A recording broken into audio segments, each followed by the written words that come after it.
అనగనగా ఒక అందమైన అడవిలో ఒక నక్క ఆకలిగా తిరుగుతూ ఉండేది. అయ్యో, కాస్త ఆకలిగా ఉంది, తినడానికి ఏదైనా దొరుకుతుందా అని చూసింది. అప్పుడే నక్కకి చెట్టులో మెరిసే ఊదారంగు ద్రాక్ష కనిపించాయి.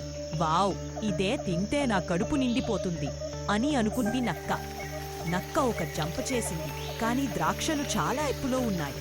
ఓహ్, ఇంకోసారి, మరోసారి, మూడోసారి, నాలుగోసారి, కాని ద్రాక్ష మాత్రం అందుకోలేకపోయింది. నక్క అలసిపోయింది, ఊపిరి కూడా తీసుకోలేకపోయింది. ఆ ద్రాక్షలు చాలా పుల్లగా ఉంటాయి, నాకది అస్సలు వద్దు అంటూ తిరిగి వెళ్ళిపోయింది నక్క. పిల్లలు, ఈ కథలో నీతి ఏమిటంటే, మనకు దొరకనప్పుడు దానిని చెడ్డది అని అనుకోవద్దు. ఇంకొంచెం ప్రయత్నించి ఉంటే ఆ ద్రాక్షలు అందేవేమో.